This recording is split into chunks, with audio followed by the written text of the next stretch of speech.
మిత్రులారా నమస్కారం. నేను మీ డాక్టర్ చిరుమామిడి మురళీ మనోహర్. ఈ వీడియోలో చాలా ముఖ్యమైన విషయాన్ని మనం తెలుసుకోబోతున్నాం. కీళ్ళ ఆరోగ్యాన్ని కాపాడుకునేటువంటి సులభమైన పద్ధతులు. దీనికి సంబంధించిన ముఖ్యాంశాలు తెలుసుకుందాం. ఈ రోజులలో దాదాపుగా 90% మంది కీళ్ళ నొప్పులతోటి బాధపడుతున్నారు. ఒకసారి ఈ సమస్య మొదలైందనుకోండి, ఇక చాలామంది ఏళ్ల తరబడి తిప్పలు పడుతూనే ఉంటారు. రకరకాల మందులు వాడుతున్నప్పటికీ కూడా పూర్తి రిలీఫ్ అనేది లభించడం లేదు. చాలామందికి అనుభవమే. సాధారణంగా ఈ కీళ్ళ నొప్పులు మొదలవగానే ఇక ఈ కెమికల్ డ్రగ్స్ వాడటం చాలామందికి అలవాటు. ఇవి కేవలం నొప్పిని, వాపుని తాత్కాలికంగా అణిచేస్తాయి. అయితే ఇక్కడ ఒక విషయం ఉంది. ఇప్పుడు ఏదన్నా రస్ట్ వచ్చినటువంటి ఒక ఇనుము పైన పెయింట్ వేశారనుకోండి, ఎలా ఉంటుంది? ఇది కూడా అంతే. అంటే ఈ పెయింట్ పైన ఉన్నటువంటి తుప్పుని కనిపించకుండా చేస్తుంది, కానీ లోపల లోపల ఇనుము క్షీణిస్తూనే ఉంటుంది. ఎముకలు కీళ్ళ విషయంలో కూడా ఇదే జరుగుతుంది.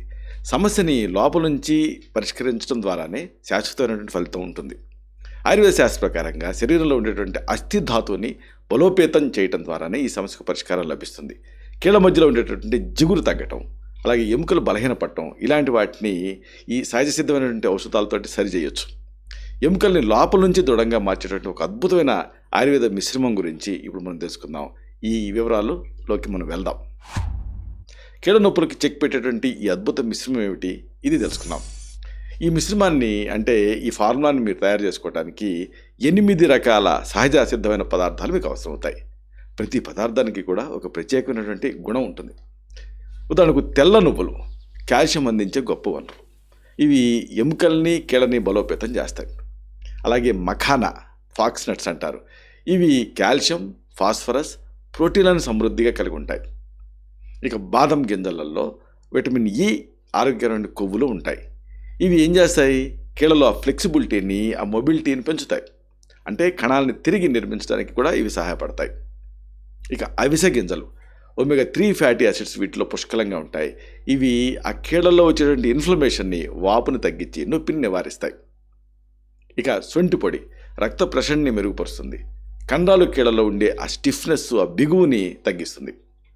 ఇక పసుపు, ఇది మీకు తెలుసు, దీనికి యాంటీ ఇన్ఫ్లమేటరీ గుణాలు ఉంటాయి. ఇది ఒక గొప్ప గోల్డెన్ సహజ పదార్థం అని చెప్పొచ్చు.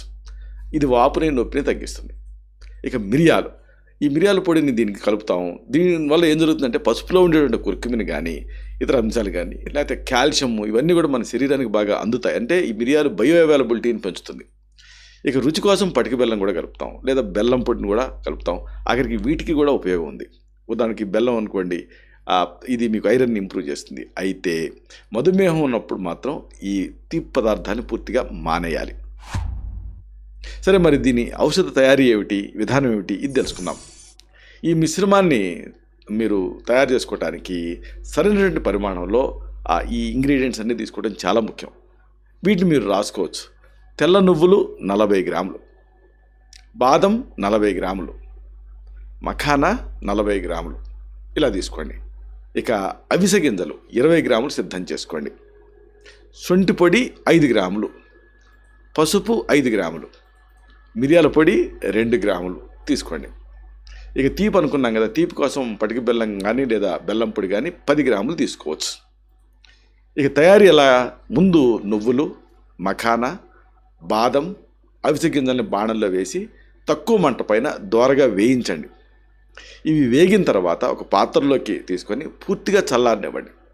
గది ఉష్ణోగ్రతకి వచ్చిన తర్వాత మిగిలిన పొడులన్నీ, అంటే శొంఠి, పసుపు, మిరియాలు, బెల్లం పొడిని వాటిలో కలపండి.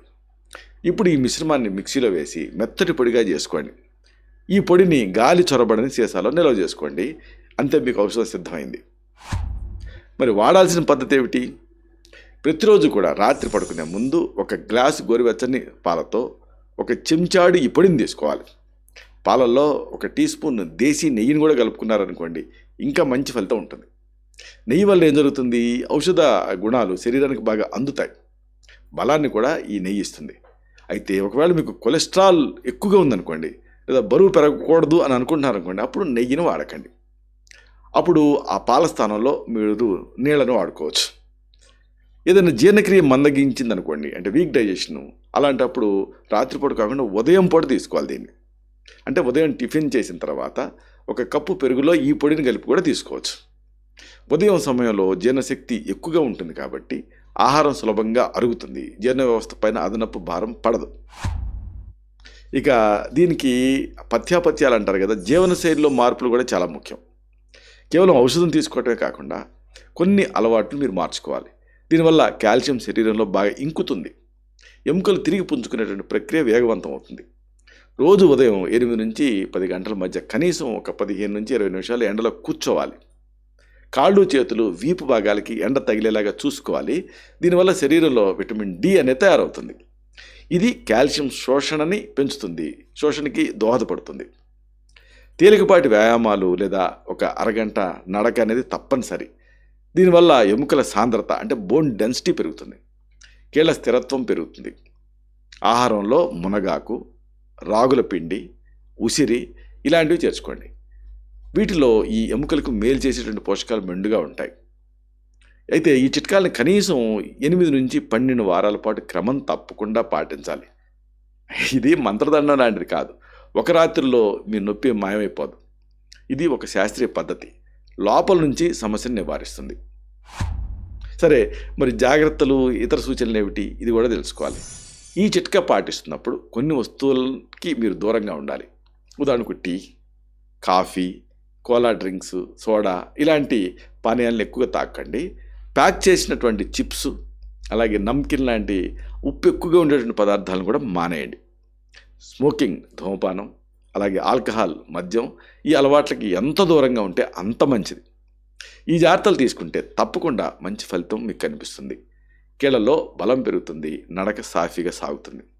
కొన్ని ప్రత్యేక పరిస్థితుల్లో ఉన్నప్పుడు మాత్రం అప్రమత్తంగా ఉండాలి. ఉదాహరణకు కిడ్నీలో రాళ్ళు, కిడ్నీ స్టోన్స్ ఉన్నాయనుకోండి, ముఖ్యంగా ఆక్సిలేట్స్ అంటే కాల్షియం ఆక్సిలేట్స్ రాళ్ళ సమస్య ఉందనుకోండి, అప్పుడు ఈ పొడిని తీసుకోకూడదు. బాదం లాంటి ఈ పప్పులు కొంతమందికి ఎలర్జీలు ఉంటూ ఉంటాయి. ఇలాగ నట్ ఎలర్జీ ఒకవేళ ఉంటే అప్పుడు కూడా దీని నుంచి దూరంగా ఉండాలి.